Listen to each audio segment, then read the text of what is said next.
All right, so Taxstone, man, this dude is straight up a bozo. Now, he's about to get more time added to his sentence, and honestly, I didn't realize how wild this situation really was. This guy was part of a ring trying to sneak contraband into prison. Yeah, lowered stuff from the window with bed sheets, trying to get in marijuana, Suboxone, phone charges, cigarettes, lighters, you name it. Bro, just do your time and go home. Who knows when he's even gonna get out? But instead, he's out here acting reckless. There were like 4 other people charged with him. The same dude also tried to troll Troy Ave. And I get it, maybe he didn't vibe with Troy Ave. Okay, fine, he's not the most likable guy. But to go out of your way, pop up at a show with a weapon and end up killing his innocent bodyguard?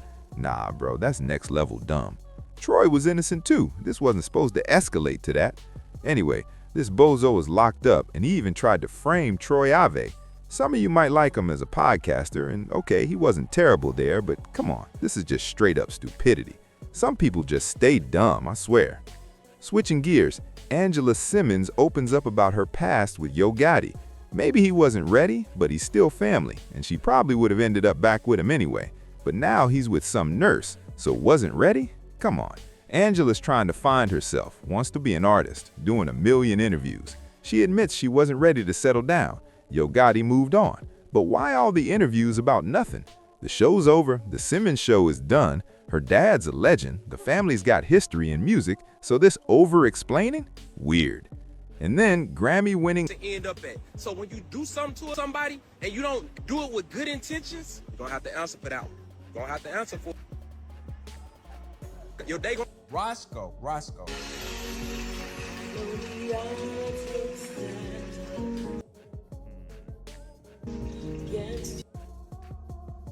Didn't have a bad deal.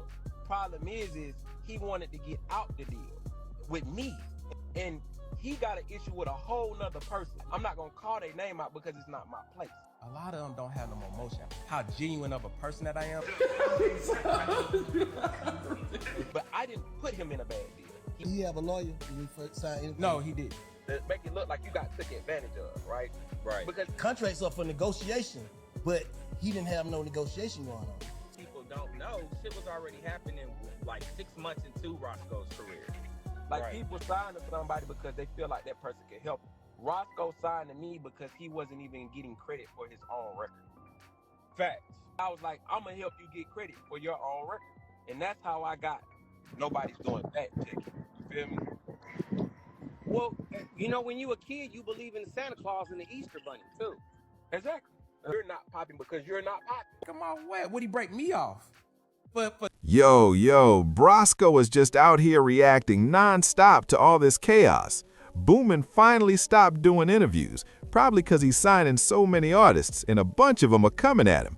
I get it, he probably feels like he has to respond, but Roscoe, this is nothing new for artists, man. Getting taken advantage of happens all the time. Producers, artists, is part of the game. Even if you didn't sign anyone yourself, you know bad deals happen. But with someone like Roscoe, millions are on the line, not just a few thousand. Switching gears, J. Cole recently talked about how streaming changed how people critique albums.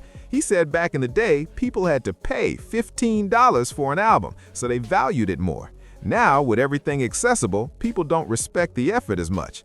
Honestly, Cole's last album, it was good, no doubt, but it wasn't as groundbreaking as he probably thought. He wanted it to be a career-defining move, and man, I gotta say, J. Cole can be a bit of a crybaby. I respect his artistry and the pen, but the whole humble, I'm just riding my bike persona, that fake passion is a bit much. Drake was a good motivator for him, pushing Cole to put out solid projects. Kendrick, nah, he never wanted a collab like that. And honestly, he hasn't liked Cole in over a decade. Switching topics, Lara Anderson throwing shots at her ex-husband, A1 Bentley, over some And unscurvy. Yeah, once you scurvy, you can't unscurvy. Him say, that nigga showed up musty with $1 million chain around his neck. You think I ain't scared of nigga? You think I ain't scared of nigga that fuck boy walking around musty, laying next to with a woman pretty as Mariah Size? That nigga got to be dangerous. Fuck it, that nigga boy. That nigga got to be dangerous in the bitch. Oh, he finna tell on Pee Wee. He finna tell on Oh, yeah, Woody got immunity. He finna tell on Roscoe Pee Wee.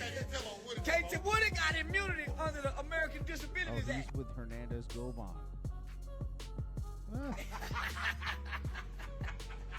No, Woody got immunity. Thugger, finna be back. Hugger. Down on them motherfucking me blankets. And just, by the way, Thug, every nigga you were with, I couldn't get all of them. I'm surprised Fannie Willis ain't reached out yet. They coming. This is a process. The people can't just jump the process and go off what I'm saying online. They gotta wait for this shit to get put into the system. Once it get put into the system, the people have to do a small, somewhat of a procedural investigation. After they do the procedural investigation, then they have to take care of her in open locker. Contact the people down at the probation department down here in Miami, because he got his probation transferred down here. Then they got to send the paperwork back to Atlanta. Fulton County got... Yo, yeah, this is wild. Charleston White is relentless. Thug knew better than to provoke him. This guy's always on the hunt for the next move, and now Thug's caught up in it. For real, he'll be on this story for months. You're cooked, Thug. Switching gears, the Hawks put a hard, no turtleneck zone in place, and Tyrese Tank says Harry the Hawk is handling it. That turtleneck situation was straight up crazy. In other news, Robert Allen, one of the suspects in XXXTentacion's murder who took a plea deal, has been released from prison after nearly 7 years. Wild, right? Wasn't he the guy who cried on Stan or something? And yes, we'll talk about Jay-Z later, but for now, this is Jordan Tower with JT News. Smash that like button, smash the subscribe button, hit that hype button, get hype for the video. I appreciate you all. Still out here in Jamaica, but still bringing the news. Love y'all.